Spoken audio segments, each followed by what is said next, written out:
मैं SP Bhardwaj classes Prayagraj YouTube channel में आपका हार्दिक स्वागत एवं अभिनंदन करता हूं। आज हम आगे का टॉपिक लेंगे फिजिक्स में Newton's second law of motion in non inertial frames of reference. आज हम इसके बारे में बताएंगे आपको। देखिए, जैसे पिछले लेक्चर में आपने पढ़ा था Newton second law of motion in inertial frames of reference. तो उसी तरह से वहाँ आपने क्या निकाला था, फोर्स निकाला था। इसी तरह से यहाँ पर भी हम अब इसमें फोर्स निकालेंगे, non inertial frame of reference में फोर्स निकालेंगे, यानी F इक्वल टू ma निकालेंगे और देखेंगे कि क्या जो फोर्स है दोनों फ्रेम ऑफ रेफरेंस में, एक रेस्ट में और एक नॉन इनर्शियल में, दोनों में फोर्स इक्वल आ रहा है या नहीं आ रहा, ये चेक करेंगे। चलिए, ये करने के लिए पहले हम क्या करेंगे, पहले हम गैलीलियंस ट्रांसफॉर्मेशन का इसमें यूज भी किया जाएगा। तो यहाँ पर हम लोग लेते हैं, हमारे पास दो इनर्शियल फ्रेम ऑफ रेफरेंस, एक इनर्शियल और एक non inertial frame of reference. एक ये फ्रेम हमने ले लिया, एक्स एक्सिस ये ले लिया, वाई एक्सिस ये ले लिया, जेड एक्सिस ये ले लिया, ये ऑरिजिन ले लिया और इस फ्रेम को नाम दे दिया एस। ये है आपका स्टेशनरी। दूसरा फ्रेम एस डैश इसी पर रखा हुआ है, एस डैश इसी पर रखा हुआ है और इस एक्स डायरेक्शन में वो मूव करना शुरू करता है, एक्स डायरेक्शन में मूव करना शुरू करता है और ये बी एक्सीलरेटेड वेलोसिटी के साथ में, एक्सीलरेटेड वेलोसिटी के साथ में मूव करना शुरू करता है। तो टी आफ्टर टी टाइम, यानी टी टाइम के बाद वो क्या होता है, इस पोजीशन में आ जाता है जो फिगर में दिखाई जा रही है, इस पोजीशन में आ जाता है जो फिगर में दिखाई जा रही है, यानी यहाँ पर आ जाता है। ये ले लिया। अब इसमें क्या है, एक पार्टिकल आपने ले लिया, कोई पार्टिकल है P जिसका मास है स्मॉल m। अब इस पार्टिकल P के कोऑर्डिनेट S फ्रेम में आपने लिख दिए x y z t और S डैश फ्रेम में लिख दिए x dash y dash z dash t dash. ये हो गए। अब यहाँ पर हमें आगे फोर्स के लिए बढ़ना है। तो चलिए, यहाँ पर क्या लिखेंगे, फिर हम लिखेंगे यहाँ पर let S is a stationary frame and S dash is in motion with accelerated velocity along x direction. तो चलिए यहाँ पर हम लोग लिखते हैं let S is a stationary frame, S is a stationary frame and S dash is in motion, S dash is in motion with accelerated velocity, accelerated velocity है, यानी वेलोसिटी क्या कर रही है, इंक्रीज कर रही है along x डायरेक्शन,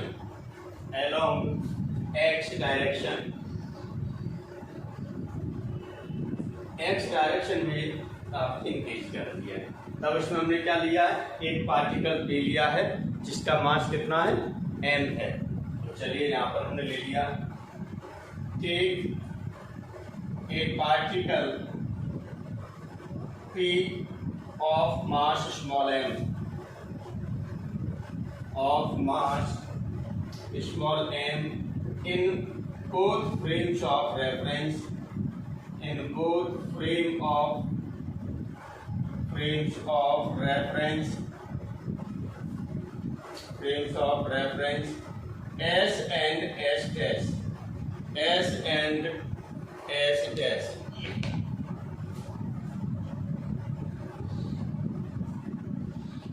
चलिए, इनमें से क्या है, जिनमें से S कैसा है, स्टेशनरी आपने लिख दिया है, अब इसे लिखने की जरूरत नहीं है। चलिए, ये दिखा दिया। अब यहाँ पर क्या है, आपका P पॉइंट है, इसके कोऑर्डिनेट्स भी ले लीजिए। पॉइंट P के कोऑर्डिनेट क्या है आपके, x y z t है S फ्रेम में। तो चलिए, फिर आपने ले लिया late x y z t be the coordinates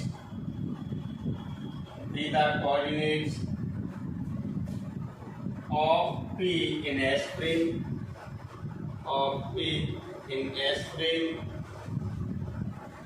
and X dash, Y dash, Z dash, T dash in S dash frame, in S dash frame।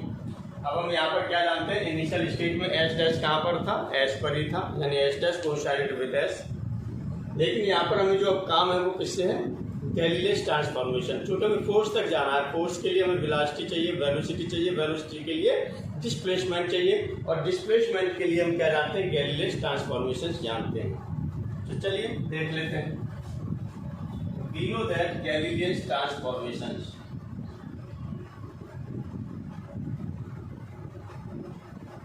we know that Galileans transformations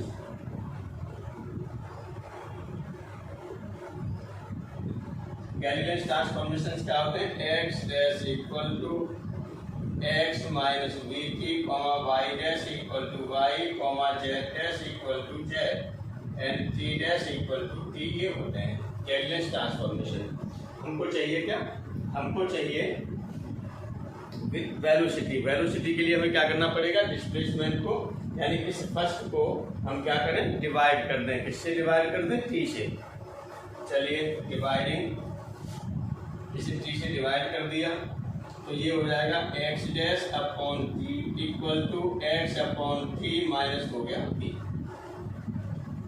अब यहाँ से क्या हो जाएगा, एक्स डैश अपॉन टी है यहाँ पर, तो इससे हम क्या लिख सकते हैं, x dash upon t dash लिख सकते हैं equal to x upon t minus हो जाएगा B.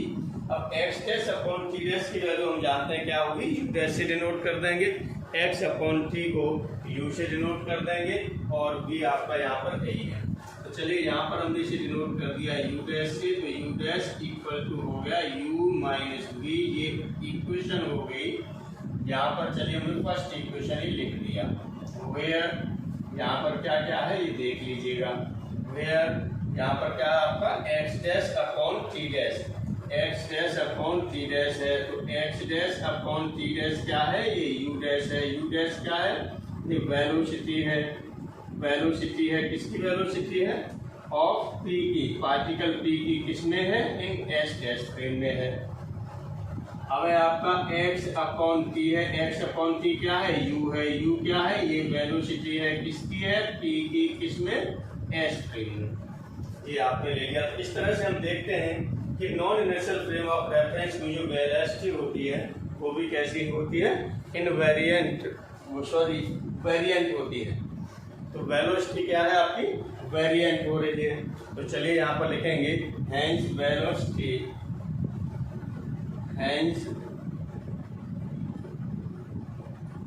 velocity of particle in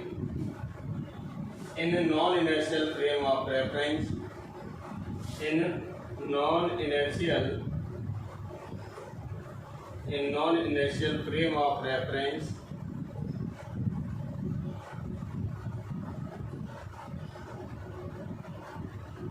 is variant यानी परिवर्तनीय। चाहिए एक्सीलरेशन, एक्सीलरेशन कहाँ से मिलेगा, जब हम वेलोसिटी को टी के रेस्पेक्ट में डिफरेंशिएट कर दें, यानी इक्वेशन फर्स्ट को टी के रेस्पेक्ट में डिफरेंशिएट कर दें। तो चलिए अब यहाँ पर आप लेंगे differentiating first with respect to t, t के रेस्पेक्ट में डिफरेंशिएट कर दिया तो ये हो जाएगा d u dash upon d t equal to d u upon d t, और माइनस हो जाएगा d v upon d t, क्योंकि वी कैसी है, एक्सीलरेटेड है। कांस्टेंट होता तब तो इसका डिफरेंशिएशन जीरो हो जाता, लेकिन ये कैसा है, वी वेरिएबल है, यानी एक्सीलरेटेड वेलोसिटी आपने लिखा है। तो एक्सीलरेटेड वेलोसिटी वेरी कर रही है ये वेलोसिटी, इसीलिए इसका डेरिवेटिव क्या हो जाएगा, d v upon t t होगा। चलिए अब यहाँ पर हम क्या करते हैं, यहाँ पर हम इक्वेशन जो उसमें t dash equal to t था उसी को डिफरेंशिएट करके क्या करेंगे, निकाल देंगे। तो चलिए ये हो जाएगा आपका D u dash upon d T dash, इसे लिखा जा सकता है इक्वल टू ये है आपका du upon dt minus dv upon dt। अब यहाँ लिख दीजिए since t dash equal to t है, सो इसीलिए ये क्या इम्प्लाइज करेगा, dt dash equal to dt show करेगा। चलिए ये लिख दिया आपने। तो यहाँ पर हम आपका क्या हो जाएगा, du dash upon dt dash को हम क्या लिख सकते हैं, a डैश लिख सकते हैं। a डैश इक्वल टू ये हो जाएगा a और माइनस इसे लिख सकते हैं a नॉट। इक्वेशन हो गया आपका सेकंड। और वेयर यहाँ पर देखिएगा du dash upon dt dash, du dash upon dt dash ये क्या है, ये a डैश है। a डैश क्या है, ये एक्सीलरेशन है किसका, d का, किसमें, इन s डैश फ्रेम। चलिए s डैश फ्रेम में आपने क्या ले लिया, एक्सीलरेशन ले लिया। अब यहाँ पर क्या है, ये du अपॉन dt ये किसके इक्वल आपने लिखा है, a के इक्वल लिखा है, तो a लिख दिया। a क्या है, ये एक्सीलरेशन है किसका है, t का, किसमें, इन s फ्रेम में। चलिए अब ये a नॉट और आ रहा है, तो ये क्या है, dv upon dt equal to हो गया a नॉट। a नॉट क्या है, अब ये भी एक्सीलरेशन होगा, तो ये भी है एक्सीलरेशन, किसका है, ये t का है, किसमें है, किसकी मोशन के कारण है, due to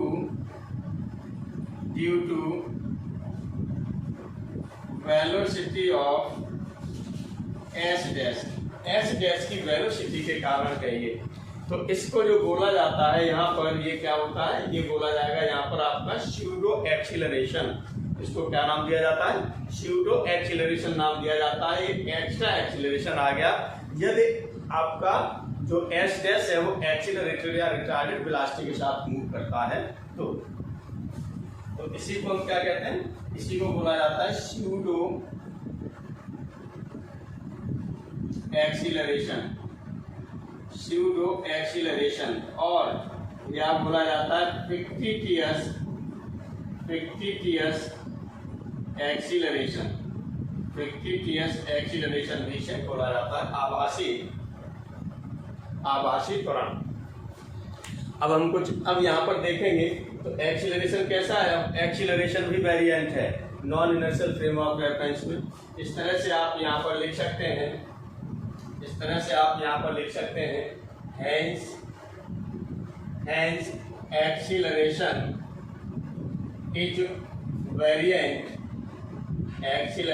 is variant in non-inertial frames of reference, in non-inertial frames of reference, non-inertial frames of reference। ये non-inertial frame of reference में आपका कैसा हो गया, ये वेरिएंट हो गया। अब m से इसमें हम मल्टीप्लाई कर दें इक्वेशन सेकंड में, तो हमें क्या मिलने लगेगा, फोर्स मिलने लगेगा।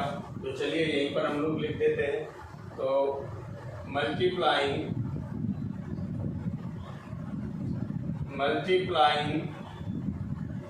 सेकंड बाई m से मल्टीप्लाई कर दिया तो क्या हो जाएगा, ये हो जाएगा m a dash equal to हो जाएगा m a माइनस हो जाएगा m a नॉट। अब यहाँ से इसे क्या लिख सकते हैं, इसे f डैश लिख दिया, ये क्या है f लिख दिया, इसे हमने लिख दिया f नॉट, ये लिख दिया। और इक्वेशन हो गई आपकी थर्ड, वेयर यहाँ पर जो आपका m a डैश है ये क्या है, f डैश है। f डैश क्या है, फोर्स है, फोर्स है किस पर है, T पर, किसमें, S डैश फ्रेम में। ma क्या है आपका, ma आपने जो लिया था ये F है, F क्या है, ये फोर्स है, इस पर है T पर, किसमें, S फ्रेम में। अब क्या है यहाँ पर ma नॉट भी है, तो चलिए ma नॉट ये क्या है, ये F नॉट है, ये भी क्या है, फोर्स है, किस पर है, T पर, किसके कारण है, due to velocity of S dash, due to velocity of S dash, S dash की वेलोसिटी के कारण है। और इसी को बोला जाता है स्यूडो फोर्स, इसी को बोला जाता है स्यूडो फोर्स और फिक्टिटियस फोर्स, और फिक्टिटियस फोर्स।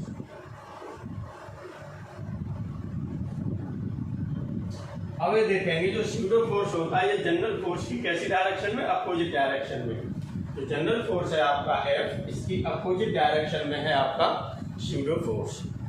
अब देखिएगा इस तरह से देखेंगे एफ डैश और एफ दोनों कैसे वैल्यू अलग अलग है भाई। एफ डैश की वैल्यू एफ से कैसी है, छोटी है, स्मॉल है। तो इस तरह से हम यहाँ पर क्या कहेंगे कि जो हमारा फोर्स है ये भी कैसा है, वेरिएंट है। देन तो हम कह सकते हैं या hence force is variant, force is variant in non inertial frames of reference, in non inertial frames of reference, non inertial frames of reference. Non inertial frame of reference में force क्या करता है, वेरिएंट करता है, very करता है। तो इस तरह से हम क्या कह सकते हैं, यानी therefore it can say that, यानी यह कहा जा सकता है, क्या कहा जा सकता है कि Newton second law of motion is not valid in non inertial frames of reference. चलिए therefore it can say that, therefore it can say that Newton's second law of motion, Newton's second law of motion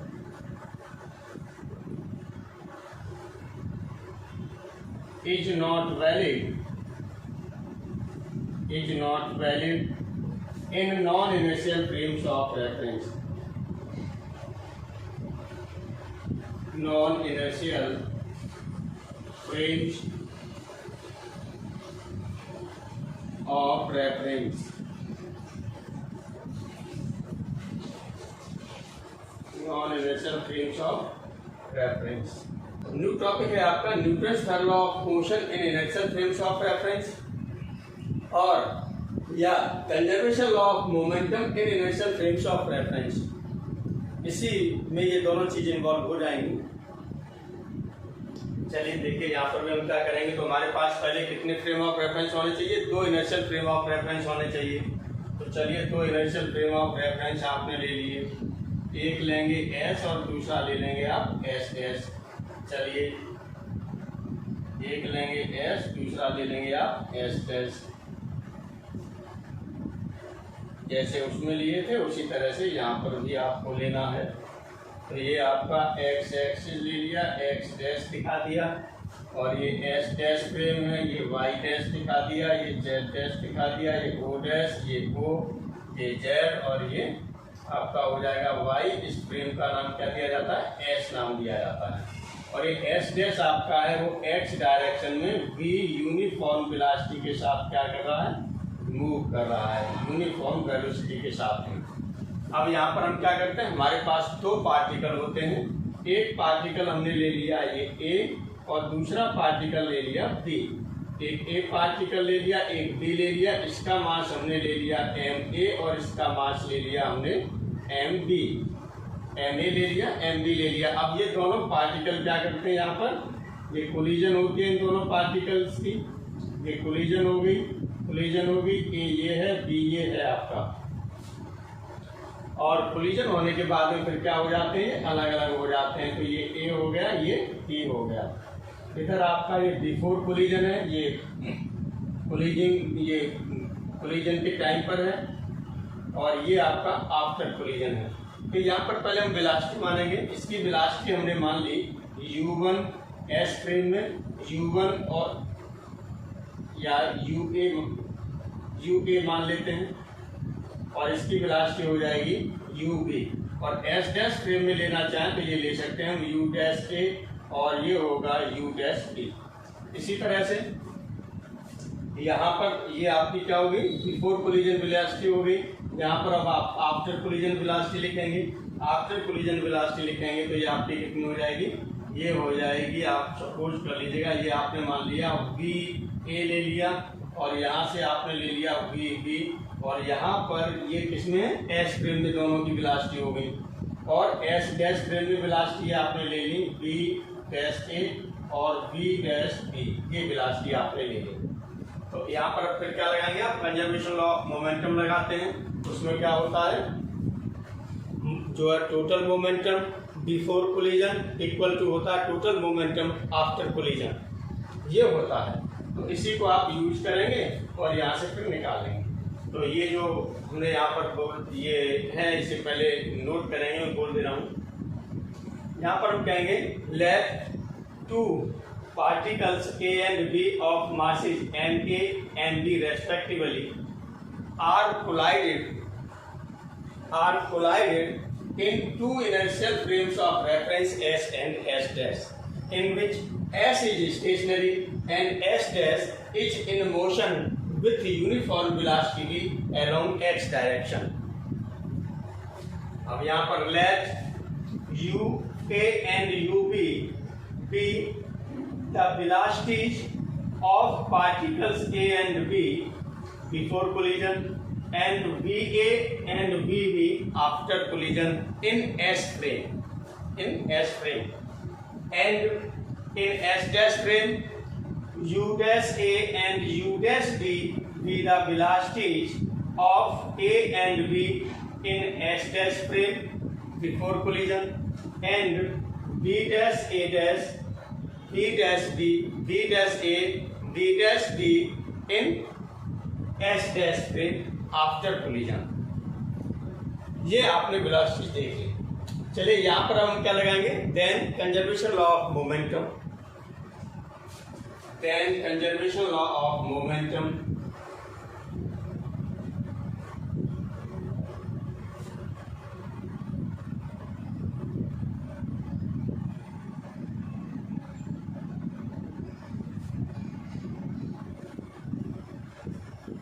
तो यहाँ पर क्या होगा, ये momentum, total momentum before collision और equal to होगा total momentum after collision. तो यहाँ पर कितना हो जाएगा, चलिए बिफोर कोलिजन के लिए लिखते हैं और किसमें लिख रहे हैं, एस फ्रेम में लिख रहे हैं। चलिए मोमेंटम ये आपने लिख लिया इन एस फ्रेम। चलिए इन एस फ्रेम में आप ये लिख रहे हैं, एस फ्रेम में आपका कितना हो जाएगा, ये हो जाएगा एम ए यू ए और प्लस ये हो जाएगा आपका एम बी यू बी और इक्वल टू ये होगा आपका एम ए बी ए और plus M B B B. Equation ये आपने लिखी फर्स्ट। अब conservation of momentum in S dash frame में लें। एस डैश फ्रेम में कितना होगा, conservation law of momentum, conservation law of momentum in S dash frame. S dash frame में अब इसमें क्या करेंगे, वही आप इसके टकराने से पहले संवेग और इक्वल टू होगा टकराने के बाद संवेग। तो कितना हो जाएगा, यहाँ पर ये हो जाएगा आपका एम ए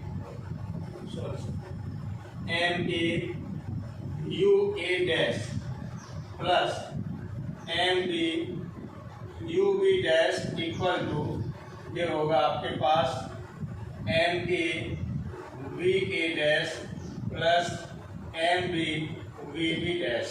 ये इक्वेशन आपकी हो गई सेकंड। अब हमें लेकर के चलना है, हमें क्या लेके चलना है, या तो इस इक्वेशन को लेके चलें ये निकाल दें और या इसे लेके चलें ये निकाल दें। तो हमने वेलोसिटी ट्रांसफॉर्मेशन भी देखे हैं, पीछे वेलोसिटी निकाली है, उससे पहले आपने गैलीलियस ट्रांसफॉर्मेशन देखे थे। यदि ये लेके चलेंगे तो यहाँ गैलीलियस इनवर्स ट्रांसफॉर्मेशन से फिर आपको वेलोसिटी निकालनी पड़ेगी। तो अच्छा ये है कि हम इसको लेकर के चलें और इसे निकाल दें। तो चलिए हम जानते हैं यहाँ पर वेलोसिटी ट्रांसफॉर्मेशन क्या होता है।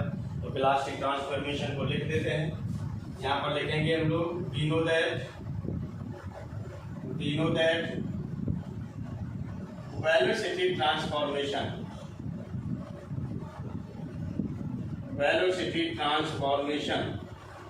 ट्रांसफॉर्मेशन क्या था आपका, u dash equal to u माइनस d था। तो चलिए दैट इज इसका मतलब यहाँ से जो u डैश a है तो u डैश a है, इसकी वैल्यू क्या हो जाएगी, ये हो जाएगा u a माइनस b होगी, कॉमा u डैश b की वैल्यू होगी ये u b माइनस b होगी, कॉमा v डैश a की वैल्यू क्या होगी, या v a डैश की वैल्यू होगी v a माइनस b होगी, और इसी तरह से वी डैश बी की वैल्यू होगी वी बी माइनस वी। अब ये वैल्यूज कहाँ पुट कर देंगे, इक्वेशन सेकंड में पुट कर दें। तो पुटिंग दिस इक्वेशन इन, ये putting this values in equation second. चलिए सेकंड में पुट कर देते हैं। पुटिंग दिस वैल्यूज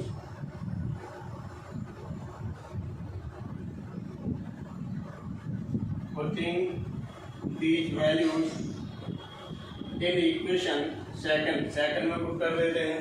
तो ये आपका क्या हो गया, एम ए है, तो एम ए आपने लगाया। अब यू डैश ए की वैल्यू क्या है, ये है, तो आपने यहाँ पर लगा दिया ये यू ए माइनस बी लगा दिया। चलिए प्लस ये है आपके पास M B U dash B की वैल्यू क्या है, यू डैश बी की वैल्यू देखिए ये आपको दिखाई दे रही है यहाँ पर।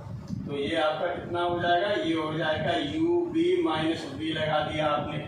चलिए इक्वल टू ये हो जाएगा आपका एम ए, और बी ए डैश की वैल्यू आपके पास ये है, तो ये आपने लगा दी बी ए माइनस बी हो गया, बी ए माइनस बी हो गया। चलिए प्लस अब ये आपका हो गया यहाँ से एम बी, और ये बी डैश बी की वैल्यू है आपके पास ये है बी बी माइनस बी, ये लगा। अब आप क्या करेंगे, इनका अंदर मल्टीप्लाई कर दीजिए सभी का, जो इतने भी ये ब्रैकेट हैं इन ब्रैकेट को आप क्या कर देंगे, ओपन कर देंगे। तो ओपन कर दीजिएगा, इतना हो जाएगा यहाँ से, इसका मल्टीप्लाई इसमें करेंगे तो ये हो जाएगा आपका एम ए यू ए, और प्लस ये होगा m A B, sorry minus है यहाँ पर, ये माइनस हो जाएगा, प्लस अब एम बी का मल्टीप्लाई इसके साथ करेंगे तो एम बी यू बी हो गया, माइनस है माइनस लगा दिया, ये हो जाएगा एम बी बी हो गया, इक्वल टू एम ए का मल्टीप्लाई अब इसमें अंदर करिए तो ये हो जाएगा एम ए वी ए होगा माइनस एम ए बी हो जाएगा। अब यहाँ से प्लस इस एम बी का अंदर मल्टीप्लाई करें तो ये हो जाएगा एम बी वी बी होगा माइनस एम बी बी होगा। अब यहाँ से देखिएगा ये माइनस एम ए बी है, इधर माइनस एम ए बी है, ये एक दूसरे को कैंसिल कर देंगे, एम बी बी है, ये एम बी बी है, ये भी एक दूसरे को क्या कर देंगे, कैंसिल कर देंगे। तब हमारे पास क्या बचेगा, ये बचेगा हमारे पास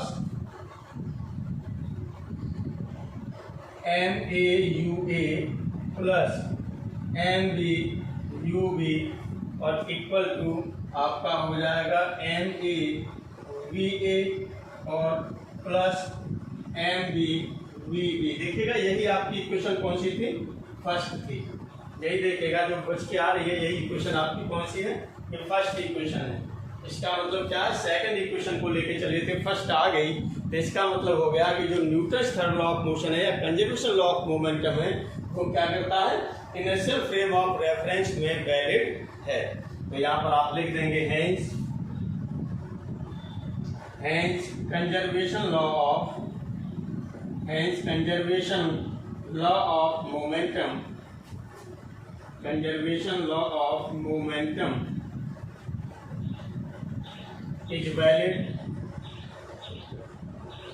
is valid in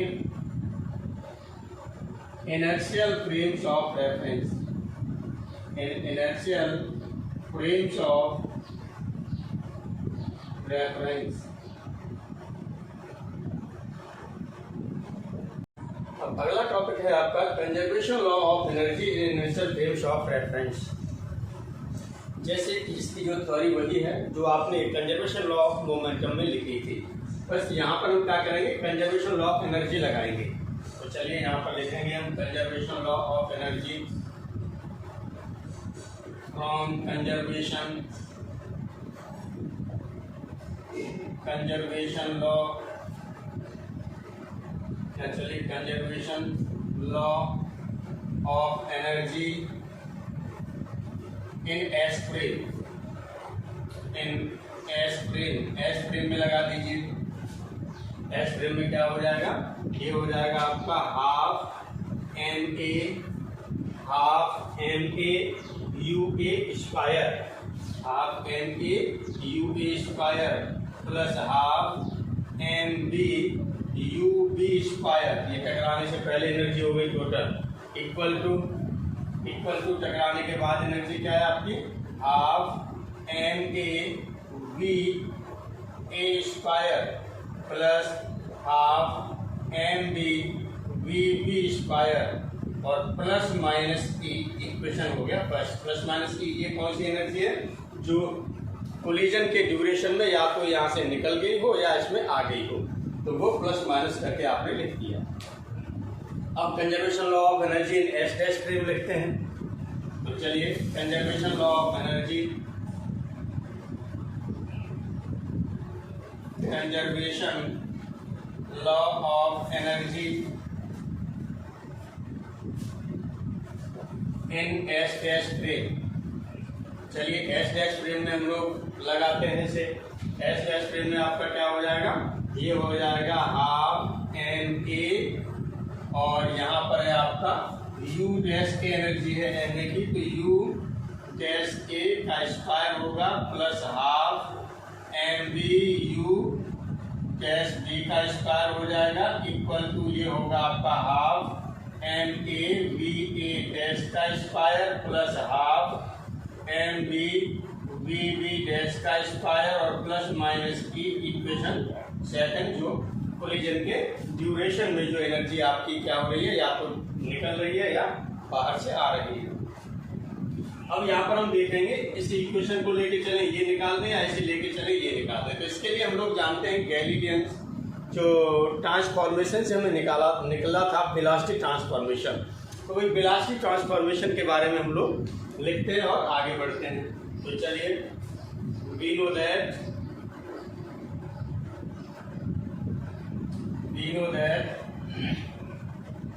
velocity transformation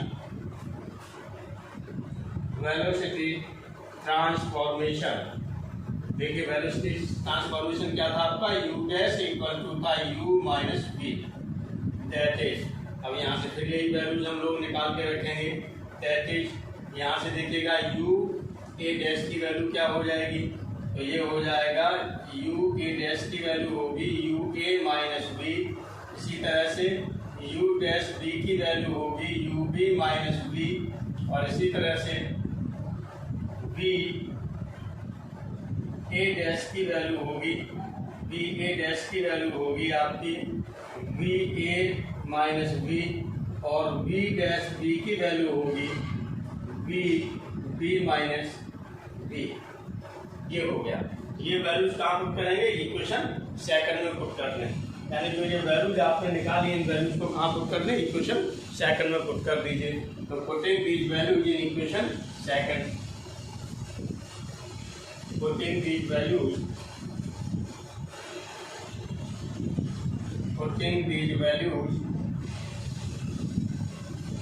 in equation second में पुट कर दीजिए। सेकंड में पुट करेंगे तब क्या हो जाएगा आपका, ये हो जाएगा आपका हाफ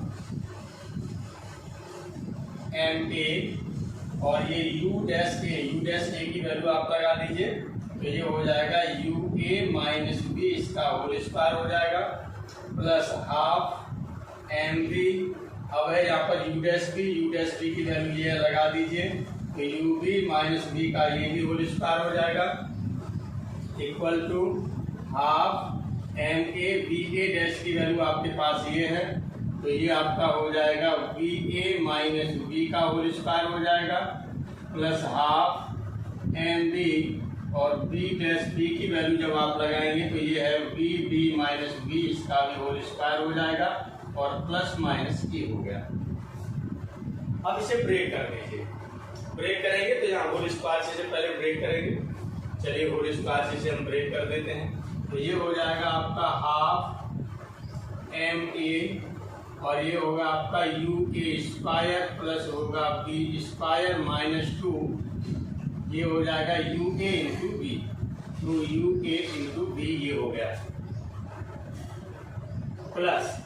अब इसको ब्रेक करें तो ये है आपका हाफ एम बी, अब इसको भी ब्रेक करेंगे तो ये हो जाएगा u B square plus B square minus 2 u B into B, ये हो जाएगा इक्वल टू ये आपका हो गया हाफ एम ए, ये होगा v A square plus v square minus v A two B minus 2 v A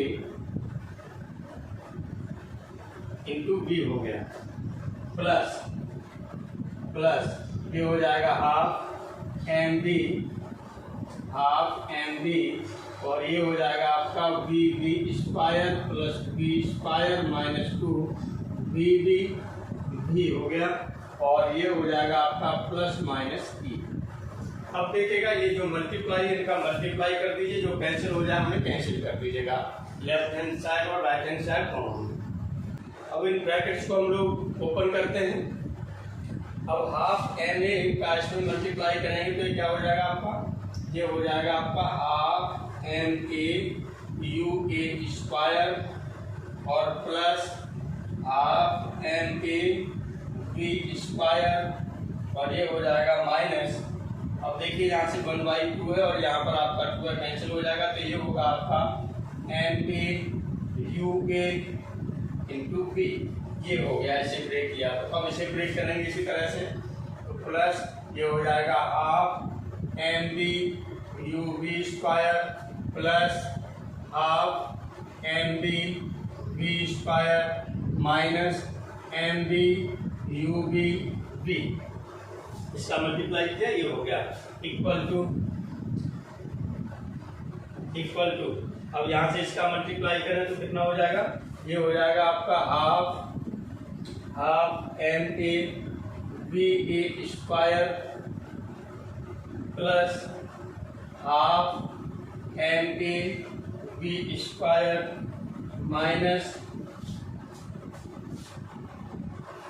minus ये हो जाएगा आपका M A B A half M A B A into D. ये हो गया plus half M B square plus half M B square minus M B plus minus E. ये हो गया। अब यहाँ से देखिएगा जो कैंसिल हो रहा है उसे कैंसिल कर दीजिएगा। क्या क्या कैंसिल हो रहा है, यहाँ पर आपने देख रहे हैं कि यहाँ पर आपके पास ये एम ए बी स्क्वायर है और इधर भी है ऐसा कुछ, एम ए बी स्क्वायर आपका इधर भी है, ये तो ये कैंसिल हो जाएगा। और क्या है आपके पास, ये हाफ एम बी स्क्वायर है और इधर भी आपके पास हाफ एम बी स्क्वायर है, तो ये भी कैंसिल हो जाएंगे। ये कैंसिल हो जाएंगे, इन्हें कैंसिल कर दीजिएगा। इधर से ये कैंसिल होगा, ये और इधर से आपका हो रहा है ये और ये। अब जो बच गया उसे लिख दीजिए। क्या बच रहा है आपके पास में, यहाँ से बच रहा है आपके पास में half M A you A square, ठीक, प्लस अब इसको हम पहले लिख ले रहे हैं, plus half M B you B square, ये बच रहा है। अब इन दोनों में से हम क्या करें, माइनस कॉमन ले लें, माइनस कॉमन ले लिया, बी बाहर कर दिया, तो ये हो जाएगा M A you A plus M B you B, ये हो गया इक्वल टू। अब इधर क्या बचा आपके पास, ये बच रहा है आपके पास half M A B square plus half M B square, ये बचा। अब यहाँ से देखिएगा एक माइनस की टर्म ये है और एक टर्म आपके पास ये है, इन दोनों में से माइनस भी कॉमन लिया जा सकता है, माइनस भी कॉमन ले लिया, ये हो जाएगा आपके पास एम ए बी और प्लस यहाँ से हो जाएगा आपका एम बी और प्लस माइनस हो गया आपके पास ई।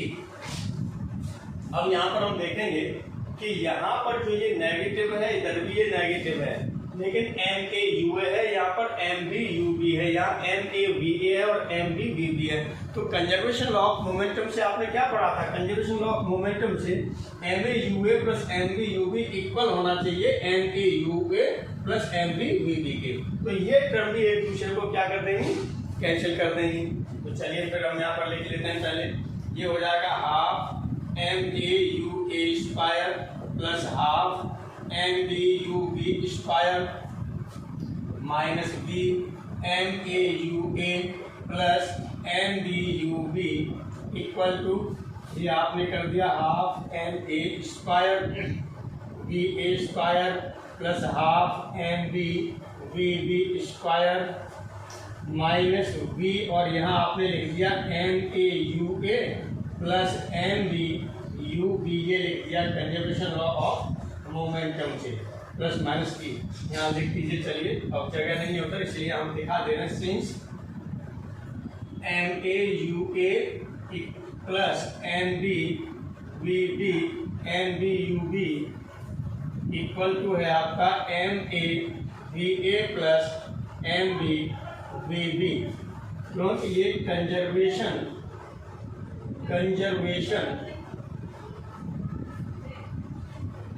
लॉ ऑफ मोमेंटम,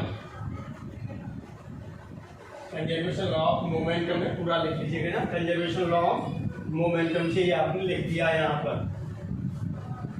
चलिए तो अब ये दूसरे एक दूसरे को क्या कर देंगे, कैंसिल कर देंगे। इस तरह से ये बचेगा आपका half M A you A square plus half M B you B square और equal to half M A we A square plus half M B we B square plus minus T. यही आपके पास equation first थी, यानी conservation law of ये energy in S frame, S dash frame की आप लेके चले थे एनर्जी, और कहाँ पर आ गए, एस फ्रेम पर आ गए। इसका मतलब क्या है, conservation law of energy is valid in inertial frames of reference. यहां से हम कह सकते हैं hence conservation law of energy, hence conservation law of energy